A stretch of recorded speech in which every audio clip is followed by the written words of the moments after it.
They used to think they were gods in Hollywood, untouchable, unstoppable, immune to consequences. But fame has a funny way of bringing you back down to earth. Sometimes literally, just ask Will Smith. From Oscar winners turned outcasts to superheroes turned troublemakers, these stars flew too close to the spotlight and burned. Buckle up, it's a bumpy ride through the egos, scandals, and crash landings of Hollywood's once untouchables. Charlie Sheen winning until he wasn't. At the height of his powers, Charlie Sheen wasn't just a TV star. He was a walking headline with a laugh track. As the hard-partying bachelor on 2.5 Men, he became the highest-paid actor on television, pulling in nearly $2 million per episode. Life imitated art, and Sheen was loving it. The guy was winning, or so he claimed, repeatedly, loudly, with the kind of energy you'd expect from someone drinking tiger blood for breakfast. But in 2011, Charlie's wild streak hit warp speed and then blew up on the launch pad.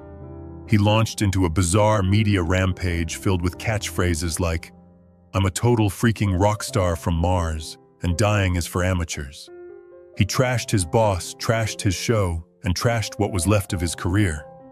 CBS responded the only way a major network could, by firing their biggest star mid-season. Not very winning. He tried to ride the chaos with a new show, Anger Management. How fitting, but the public was no longer laughing with him.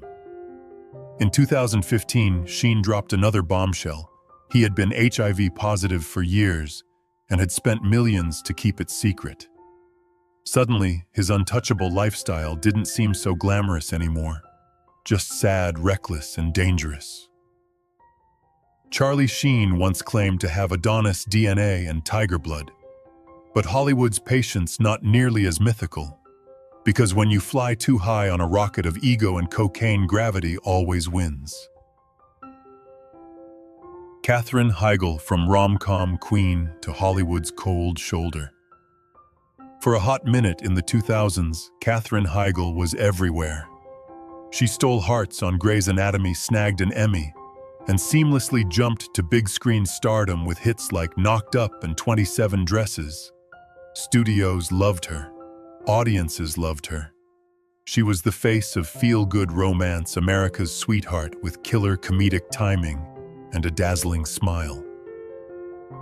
What could go wrong? Well, everything.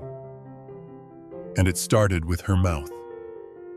In 2008, Heigl did the unthinkable. She publicly trashed Knocked Up, calling it a little sexist, and accused the film of portraying women as humorless nags while men got to be goofy and lovable. Not exactly what a studio wants to hear, especially when you're trashing your own hit movie. Then she took a swipe at Grey's Anatomy, withdrawing from Emmy consideration with a mic-drop statement that the writing just didn't deserve a nomination that year. Translation: "It's not me, it's the lazy scripts. Ouch." And just when Hollywood was wondering if she'd cool it, she doubled down, complaining on Letterman about 17-hour workdays on set, calling them cruel and mean. By then, Katherine wasn't just speaking her truth, she was burning bridges like it was cardio. The industry labeled her difficult, and the offers started drying up faster than a rom-com meet-cute in a sandstorm. She went from box office darling to persona non grata, proving that in Hollywood, speaking out isn't always empowering. Sometimes it's just career suicide. Will Smith, the slap that shattered a golden legacy. For years, Will Smith was the definition of untouchable, a megastar with a spotless image, blockbuster charm, and a smile that could diffuse a pomo. From Fresh Prince to Oscar royalty, he rode a decades-long winning streak with barely a wrinkle.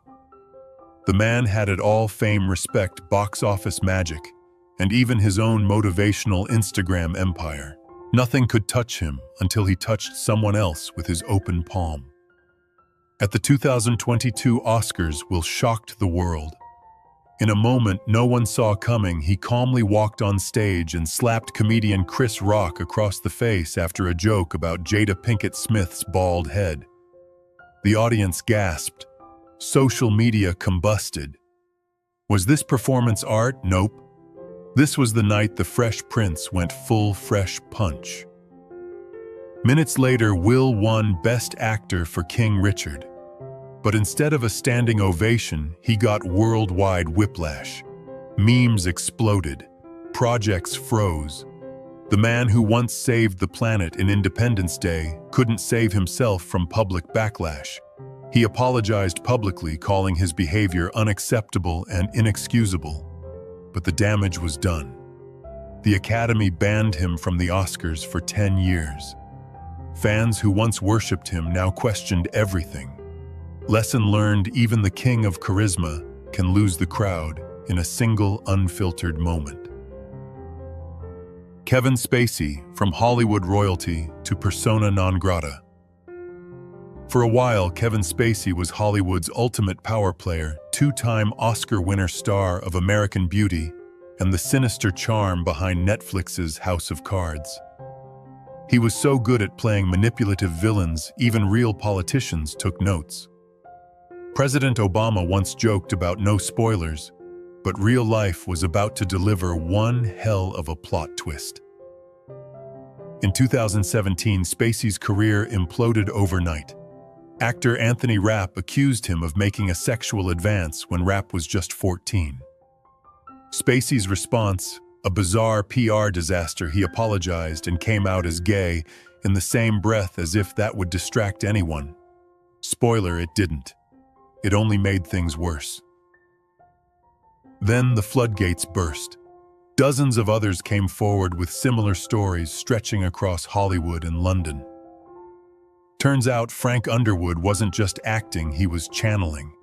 Netflix fired him instantly. Sony cut him out of All the Money in the World, a film that was already finished, and reshot his entire role with Christopher Plummer. Talk about delete from existence, the director's cut. Within weeks, Spacey went from everyone's favorite president to Hollywood's most toxic name. No projects, no red carpets, no more creepy monologues into the camera. His fall wasn't just dramatic, it was Shakespearean. Except this time, the villain didn't get to deliver the final line. Alec Baldwin, from Hollywood swagger to tragedy on set. Alec Baldwin always had a flair for the dramatic, both on and off the screen. Whether playing a smooth-talking exec or beefing with paparazzi, he moved through Hollywood like a man who thought the rules didn't apply to him. Need proof. He once called his own daughter a rude, thoughtless little pig in a leaked voicemail, got kicked off a plane for refusing to stop playing Words with Friends, and asked cops during a traffic stop, "Do you even know who I am?" Classic Baldwin. But in 2021, the drama turned deadly. While filming the Western Rust, Baldwin was holding a prop gun when it fired a live round, killing cinematographer Helena Hutchins and injuring the director. Hollywood was stunned. This wasn't a tabloid tantrum, this was a real-life tragedy. Baldwin gave a tearful TV interview and famously said, "I didn't pull the trigger," a line that left many scratching their heads harder than a plot twist in Inception. He was charged with involuntary manslaughter, a legal rarity for a movie star, though prosecutors later dropped the charges. But the damage was done. The tragedy sparked a firestorm about safety on film sets, Baldwin's accountability, and the line between actor and producer.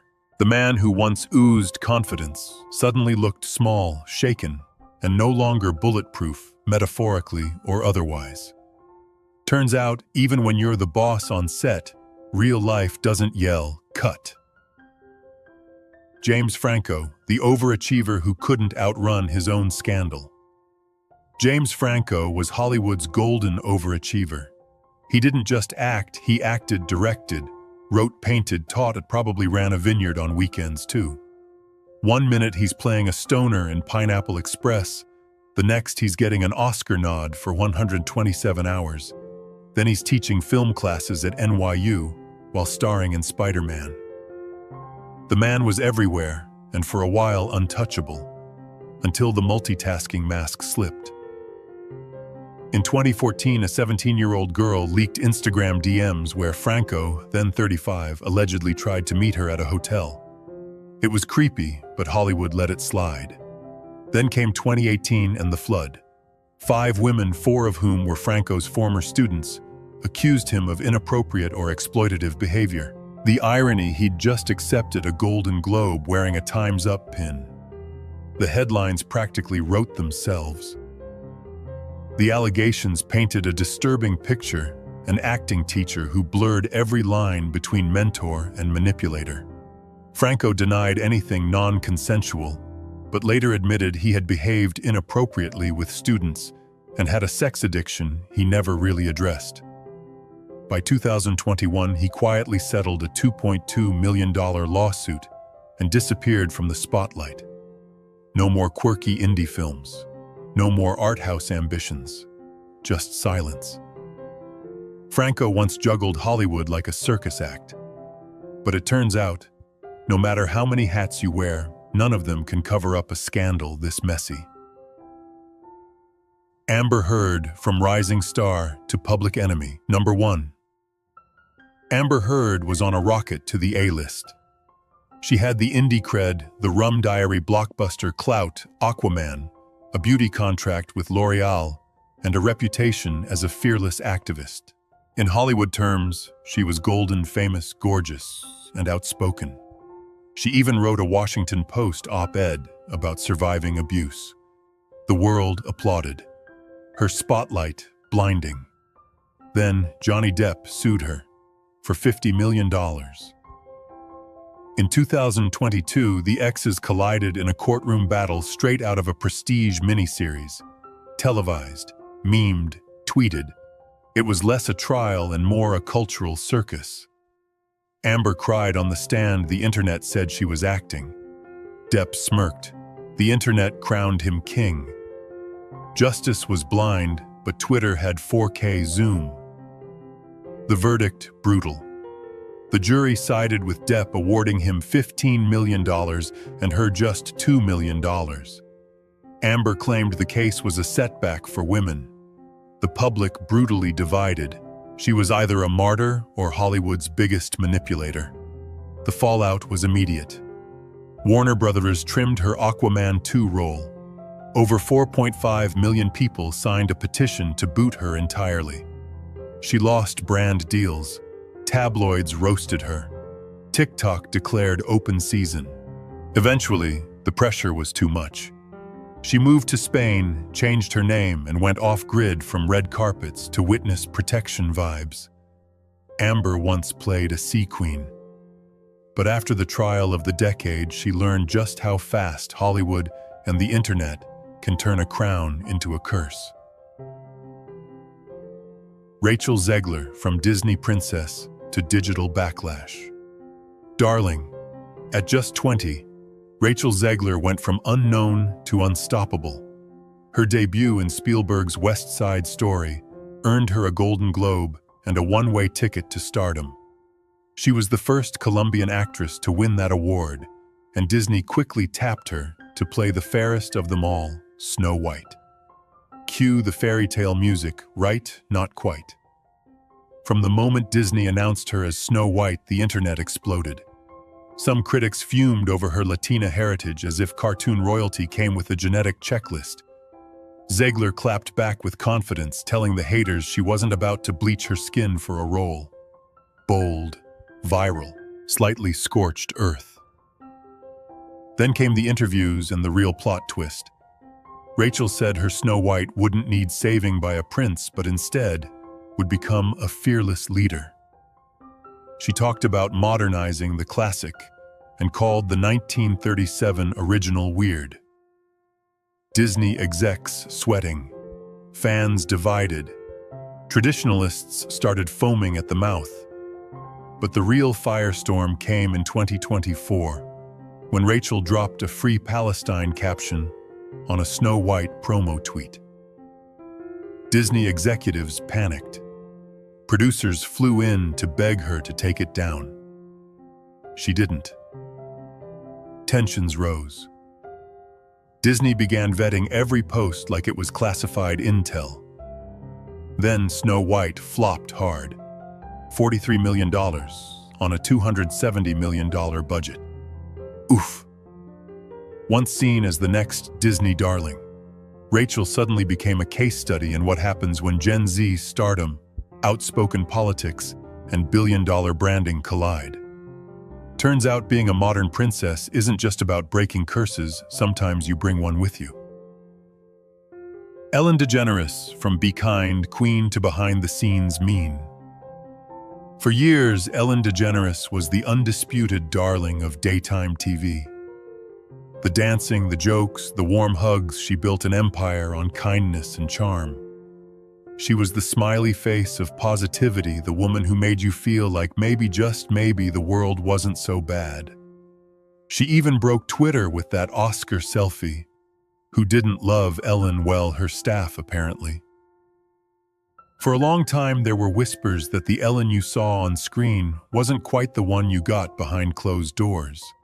But in 2020, those whispers turned into a screaming headline. A viral Twitter thread called her one of the meanest people alive. A YouTuber said she was ice cold off camera. Then came the bombshell reports alleging a toxic workplace on the Ellen DeGeneres show, complete with stories of intimidation, mistreatment, and worse, all under the rule of the Be Kind lady herself. Cue the irony. The brand was kindness. The backstage vibe, not so much. Ellen issued a public apology claiming the show had grown beyond her control. She even admitted that being the Be Kind lady was tricky when you're not perfect, which is one way to describe workplace chaos. 3 senior producers got the axe. The show promised a reset, but the shine had worn off. Once seen as untouchable, Ellen learned the hard way that in Hollywood, your public persona is only as strong as your private behavior. And when the mask slips, the fall is fast, unforgiving, and in her case, painfully public. Ezra Miller, the fastest fall from grace in Hollywood. For a while, Ezra Miller looked unstoppable, the quirky indie darling turned blockbuster superhero. From Perks of Being a Wallflower, to casting spells in Fantastic Beasts, and zipping through timelines as the Flash Miller was rising fast. And maybe they started to believe they were moving too fast for consequences to catch up. Then 2020 hit, and so did Ezra. First came the viral video Ezra appearing to choke a woman outside a bar in Iceland. Not exactly Justice League material. Then the chaos snowballed. A karaoke night in Hawaii turned violent. Miller reportedly grabbed the mic from a woman mid-song, screamed obscenities, and lunged at a guy playing darts.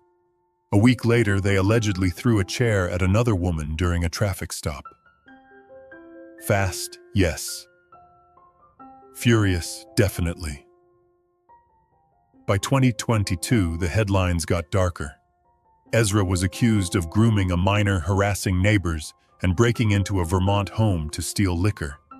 They were becoming less misunderstood artist and more Florida man celebrity edition. Through it all, Ezra stayed silent until the legal walls closed in. They finally issued a public apology and announced they were seeking treatment for complex mental health issues.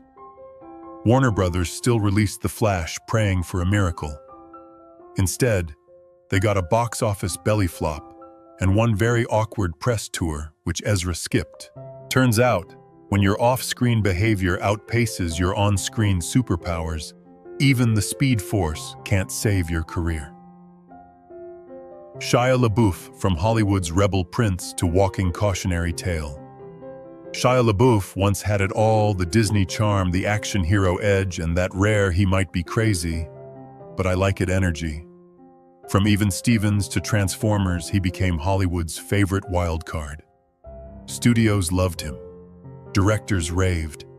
Tabloids couldn't keep up. And Shia. He acted like the rules didn't apply because for a while they didn't. But behind the smirk and the swagger, things were unraveling fast. In 2013, Shia plagiarized a short film and turned his apology into an art installation. He wore a paper bag on his head that read, "I am not famous anymore." Weird, yes. Over, not even close. He got arrested at protests, screamed at cops, turned public meltdowns into performance art, and launched bizarre social experiments like "He Will Not Divide Us," where strangers whispered into cameras for hours. At one point, you weren't sure if he was breaking down or just rehearsing for one. Then came 2020. Musician and ex-girlfriend FKA Twigs sued him, alleging emotional, physical, and psychological abuse. Suddenly, Shia's chaos stopped being quirky and started being dangerous. He denied some details but admitted he had been abusive and selfish, calling it a wake-up call. He went to rehab, got sober, stayed mostly quiet. But the damage, it was done. Shia once seemed like Hollywood's ultimate tortured genius. Now he's the cautionary tale everyone uses to explain why talent alone isn't enough, especially when your biggest role becomes your own personal implosion. Tobey Maguire. From friendly neighborhood hero to poker-faced pariah. In the early 2000s, Tobey Maguire swung into superstardom as Spider-Man. With nerdy charm and big-eyed sincerity, he became the web-slinging face of a generation. Kids adored him. Studios banked on him. For a while, Tobey was the superhero standard. But behind the mask, Peter Parker wasn't the only one hiding secrets. Word on the lot, Tobey was tough to work with. Co-stars whispered about diva behavior. During Spider-Man 2, he allegedly faked a back injury to demand a bigger paycheck, a move so bold, producers briefly fired him until his girlfriend's studio executive dad pulled strings to get him back. Classic, "Do you know who I'm dating" energy. Then came the poker games. Tobey became a regular in underground high-stakes celebrity poker circles, think Ocean's 11, but way cattier. According to Molly's Game, the tell-all-turned-film, Tobey wasn't just a player, he was the villain. In one now infamous story, he allegedly offered a hostess a $1,000 chip if she'd bark like a seal. Spoiler, she didn't. His name later surfaced in a lawsuit tied to poker winnings linked to a Ponzi scheme. Though he wasn't charged, the press painted him less like Spidey, more like Slimy. After the Spider-Man trilogy, Tobey's career slowed. He pivoted to producing and mostly vanished from the spotlight until a nostalgic cameo in No Way Home briefly reminded us why we loved him. But by then, Hollywood had moved on. Turns out, even superheroes don't get immunity from karma or from acting like the villain at the wrong table. Danny Masterson. From sitcom star to 30 years to life. Danny Masterson had the smug grin of a guy who thought nothing could touch him. As Stephen Hyde on that 70s show, he played the lovable burnout with perfect comedic timing.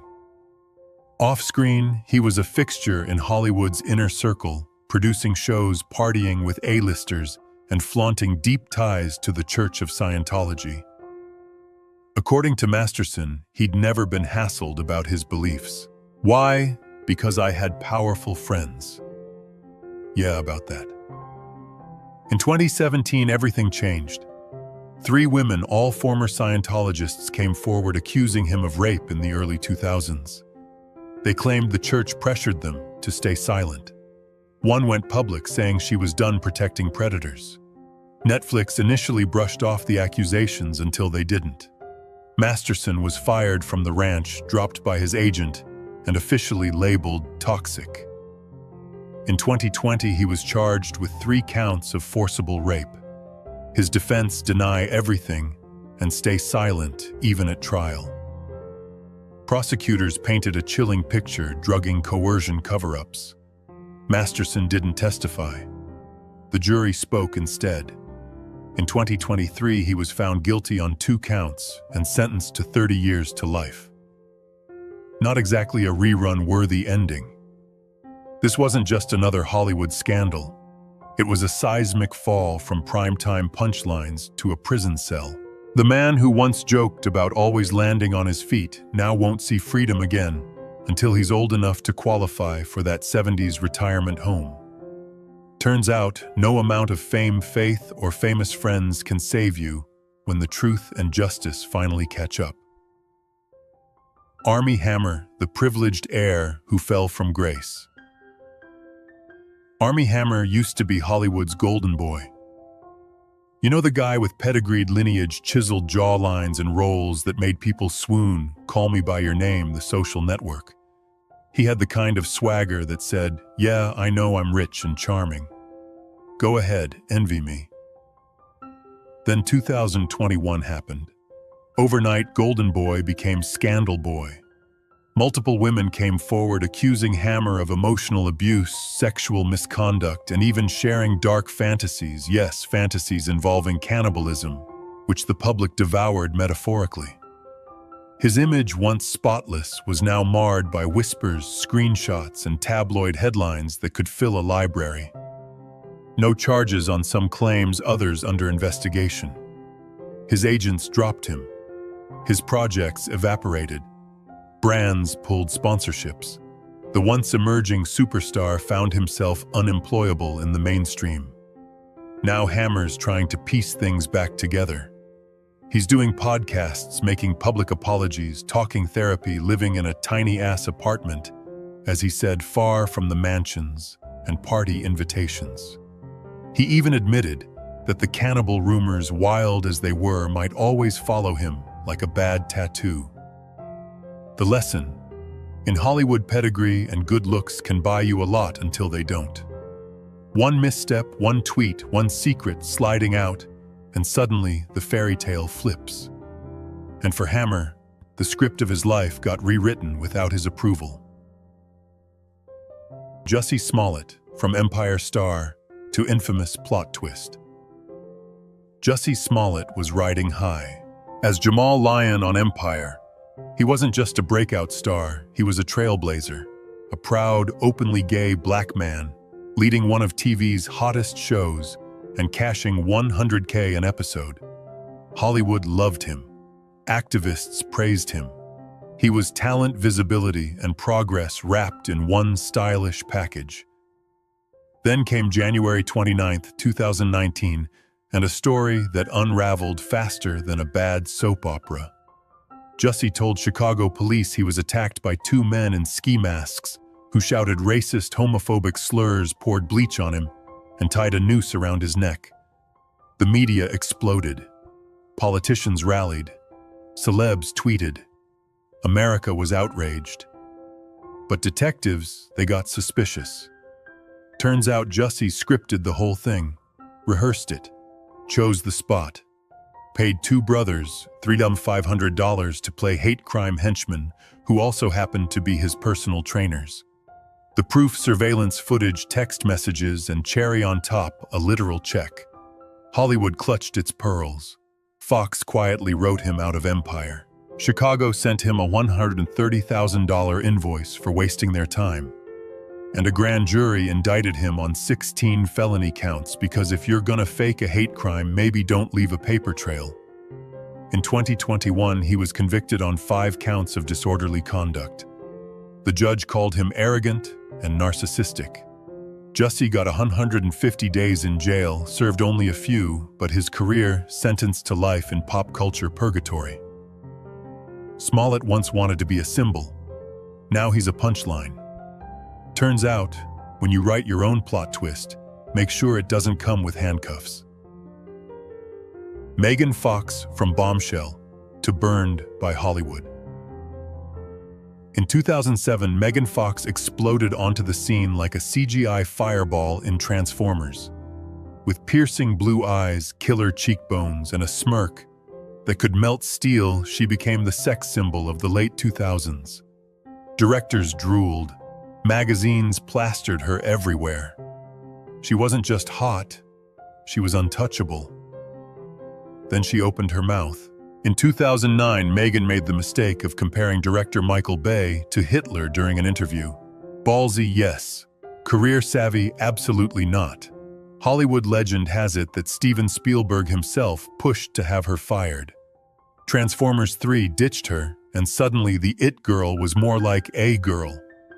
She followed up with Jennifer's Body, a horror comedy that tanked at the box office but was ahead of its time. Critics wrote it off as another excuse to ogle Megan in a cheerleader outfit, completely missing the satire.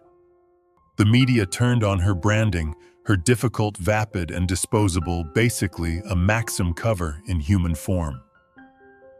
By the 2010s, Megan was in career limbo. She popped up in Teenage Mutant Ninja Turtles and sitcom cameos, but the A-list had moved on. Even memes about her outshined her film roles. But here's the twist: Jennifer's Body was later reclaimed as a feminist cult classic.